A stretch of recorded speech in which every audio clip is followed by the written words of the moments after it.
మిమ్మల్ని ఒక చిన్న ప్రశ్న అడగాల. మీ ఇంట్లో చివరిసారిగా క్షమించు అని ఎవరు చెప్పారు? మీకు ఒక విషయం తెలుసా? ప్రేమ ఉన్న చోట మాటలు తక్కువగా ఉండాలి, కానీ నేటి దాంపత్య జీవితంలో మాత్రం మాటలు ఎక్కువ, మనసులు మాత్రం దూరం అవుతున్నాయి. ఇది మన సమస్య మాత్రమే కాదు, మనసు గెలవడం ఎంత కష్టం అనేది కురుక్షేత్రంలో కూడా జరిగింది. అప్పుడు ఒక స్నేహితుడు, ఒక మార్గదర్శి మనిషిని మనసుకు ఎలా నిలబెట్టాలో చెప్పాడు. ఒక జంటకు 12 ఏళ్ల పెళ్లి జీవితం ఉంది. కానీ వాళ్ళ సమస్య పెద్దదేమీ కాదు, చిన్న చిన్న విషయాలే. కాకపోతే నేనే సరైన వాడిని అనే భావన, నా మాటే నెగ్గాలి అనే ఆలోచన. ఒకరోజు భార్య అడిగింది, నువ్వు నన్ను ప్రేమిస్తున్నావా లేక నన్ను గెలవడానికి మాట్లాడుతున్నావా అని. అసలు మనమందరం ఏం చేస్తున్నాం తెలుసా? మన మాట గెలవాలని ప్రయత్నిస్తున్నాం, కానీ మనసుని అర్థం చేసుకోవాలని ఎవ్వరూ ప్రయత్నించలేదు. ఇక్కడే మనిషి మనసు ఓడిపోతుంది.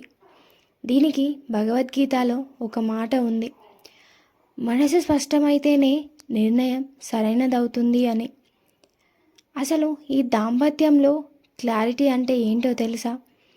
నువ్వు నేను అనే వేరు భావన కాదు, మనము అనే భావన ఎప్పుడైతే కలుగుతుందో దాంపత్య జీవితం అనేది హాయిగా ఉంటుంది. మీరు ఎప్పుడైతే వాదనతో గెలవాలని చూస్తారో అప్పుడే మీ సంబంధం అనేది కొంచెం కొంచెం తగ్గుతూ పోతుంది. ఇప్పుడు భర్త ప్రతిరోజు అలసిపోయి ఇంటికి వస్తాడు, భార్య ప్రతిరోజు ఇంటి పనుల్లో అలసిపోతుంది.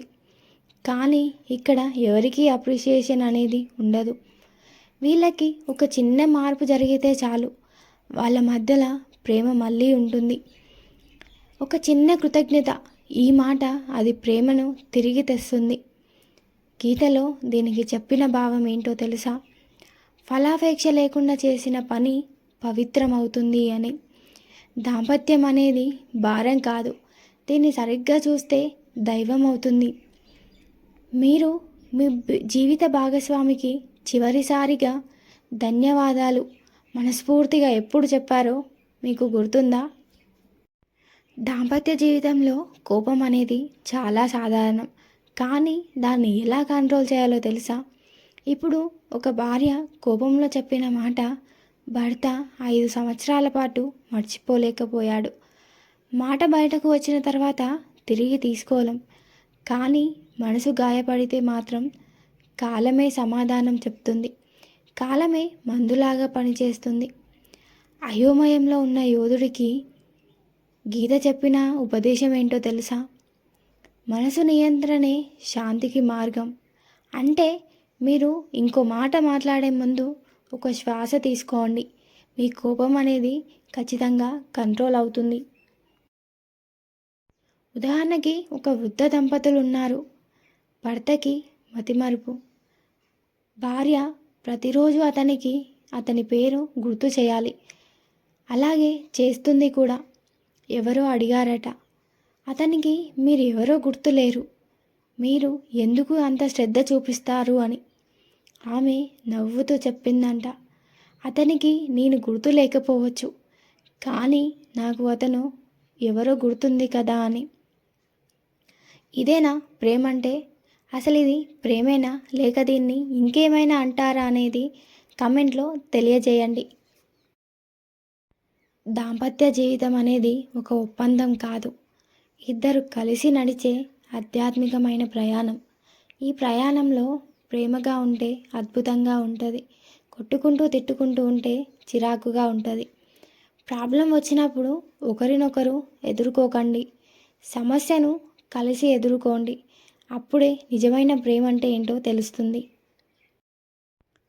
ఒక పడవ ఇద్దరు పడవదారులు నడిపితే, ఒకరు వేగంగా మరొకరు నెమ్మదిగా నడిపితే పడవ చక్రంలా తిరుగుతుంది.